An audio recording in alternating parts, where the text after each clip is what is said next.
हरियाणा के राज्यपाल बंडारू दत्तात्रेय ने कहा कि धर्म क्षेत्र कुरुक्षेत्र की पावन धरा पर 5158 वर्ष पूर्व भगवान श्री कृष्ण ने अर्जुन को गीता के उपदेश देकर कर्म करने का संदेश दिया। इस पावन धरा पर दिए गए पवित्र ग्रंथ गीता के उपदेश युगों युगों से मानवता को ज्ञान और शांति का मार्ग दिखा रहे हैं। इस पवित्र ग्रंथ गीता ने मानवता को जीवन जीने का सार और विश्व को शांति सद्भावना का संदेश देने का भी संदेश दिया है। इसलिए आज प्रत्येक नागरिक को पवित्र ग्रंथ गीता के उपदेशों को अपने जीवन में धारण करना चाहिए। अहम पहलू ये है कि राज्यपाल बंडारू दत्तात्रेय और केंद्रीय मंत्री जी किशन रेड्डी बच्चों के गीता पाठ से इतने प्रभावित हुए कि वे मिलने के लिए बच्चों के बीच पहुंच गए।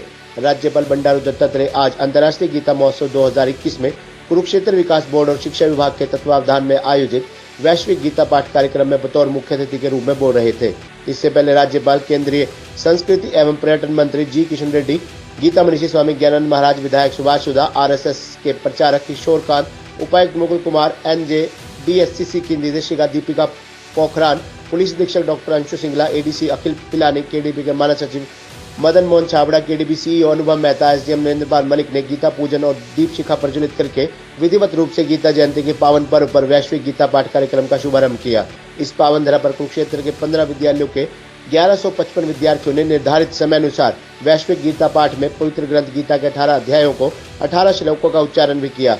इन विद्यार्थियों ने जैसे ही वैश्विक गीता पाठ शुरू किया, उसी समय हरियाणा के सभी जिलों के राजकीय और निजी स्कूलों के 55,000 से ज्यादा विद्यार्थी, विभिन्न देशों के लोग ऑनलाइन प्रणाली से जुड़े और सभी ने एक सुर में विश्व शांति के लिए वैश्विक गीता पाठ किया।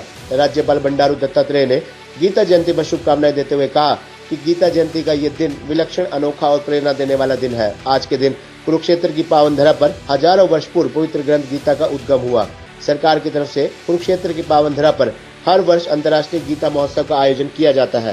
पहले इस महोत्सव को जिला स्तर पर ही मनाया जाता था, लेकिन वर्ष 2014 के बाद इस महोत्सव को अंतर्राष्ट्रीय महोत्सव का दर्जा दिया गया। इस महोत्सव में वैश्विक गीता पाठ एक अनोखा कार्यक्रम है। इस वैश्विक गीता पाठ के जरिए पूरे विश्व के लोगों तक पवित्र ग्रंथ गीता के उपदेशों को पहुंचाने का प्रयास लगातार किया जा रहा है। इस वर्ष भी सामूहिक वैश्विक गीता पाठ का आयोजन कुरुक्षेत्र से किया गया और कोविड-19 के कारण इस वर्ष ऑनलाइन प्रणाली से ही वैश्विक गीता पाठ को पूरी दुनिया तक पहुंचाने का काम किया गया। इस ऑनलाइन प्रणाली से हरियाणा प्रदेश के 55,000 विद्यार्थियों के साथ साथ विदेशों के लोग भी जुड़े। उन्होंने कहा कि पवित्र ग्रंथ गीता युवाओं के लिए प्रेरणा स्रोत है। इस पवित्र ग्रंथ में युवाओं को सही मार्ग पर चलने का संदेश दिया गया है। इस युवा पीढ़ी को पवित्र ग्रंथ गीता के साथ जोड़ने के लिए ही सरकार द्वारा महोत्सव में वैश्विक गीता पाठ जैसे कार्यक्रमों को शुरू किया गया है, ताकि युवाओं को अच्छे संस्कार और शिक्षा मिल सके और देश के अच्छे नागरिक बन सके। केंद्रीय संस्कृति और पर्यटन मंत्री जी किशन रेड्डी ने कहा कि सौभाग्य की बात है कि गीता जयंती के पावन पर्व पर धर्म क्षेत्र कुरुक्षेत्र की पवित्र धरती पर आने का अवसर मिला। उन्होंने प्रधानमंत्री नरेंद्र मोदी और केंद्र सरकार की तरफ से प्रदेशवासियों को गीता जयंती की शुभकामनाएं देते हुए कहा कि 1989 में गीता जयंती को लेकर कार्यक्रमों का आगाज हुआ।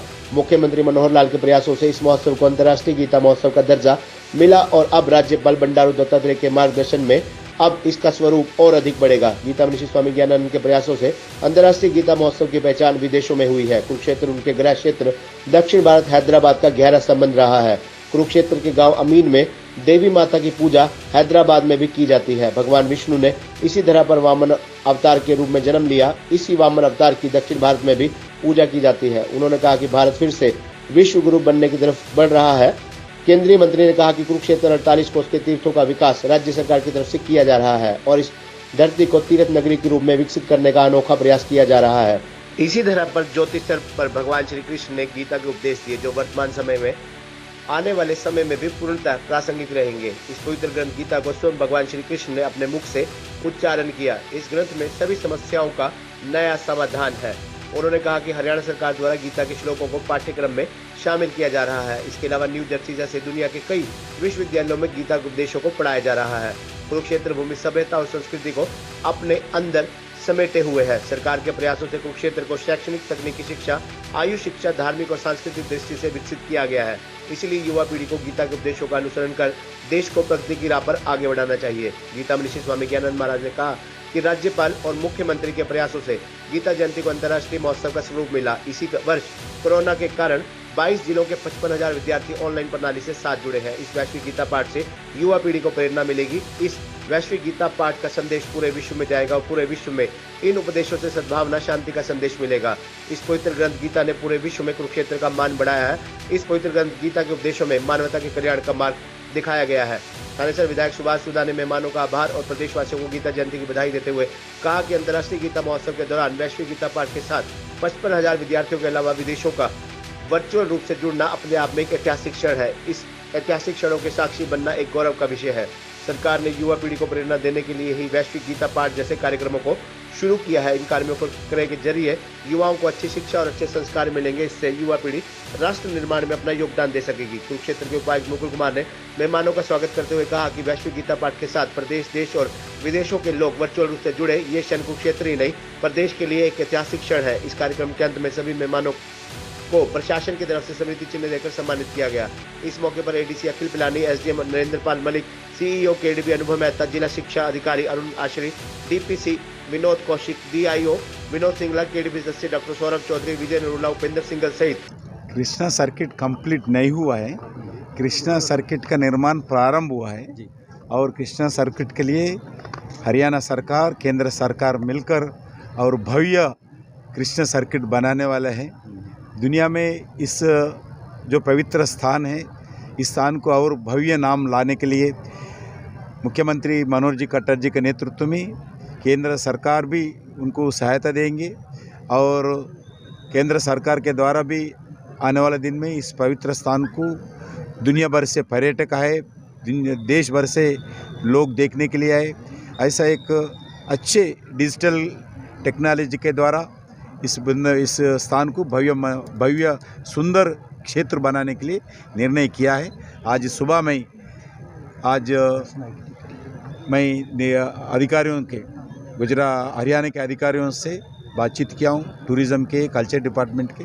वो निर्माण किया है, कुछ प्रपोजल केंद्र सरकार को दिया है, वो प्रपोजल तुरंत हम मंजूर करेंगे। दूसरा, कल देश के प्रधानमंत्री ने काशी विश्वनाथ कॉरिडोर दिया, बड़ी सौगात, बहुत बड़ी सौगात दी काशीनाथ कॉरिडोर की। काशी भव्य मंदिर नहीं, देश भर में जितने भी पवित्र स्थान हैं उस स्थानों को नेग्लेक्ट किया गया था बहुत सालों से। जब विदेशियों आक्रमण किए थे, जब से अपने देश के पवित्र स्थानों को अपवित्र करते हुए, अपमान करते हुए उसको अलग अलग तरीके से उसको नष्ट किया गया। अब आप सोमनाथ टेम्पल लीजिए, आप अयोध्या के राम मंदिर गए, आज कोई भी सपने भी सोचे नहीं थे राम मंदिर का निर्माण होगा। हम देखेंगे, हमको हम सब लोग सौभाग्य है, आज हमारा सामने ही भव्य मंदिर अयोध्या में निर्माण हो रहा है। वो निर्माण होंगे, हम जाएंगे, रामलाला जी का दर्शन करेंगे, रामलाला जी का आशीर्वाद हम ही लेंगे। ये स्वप्न साकार होने वाला है। आप सबको को मालूम है केदारनाथ का मंदिर भी जो बरसात। अन्य अधिकारीगण उपस्थित थे। खबरनामा हरियाणा के लिए डॉक्टर राजेश वधवा की रिपोर्ट।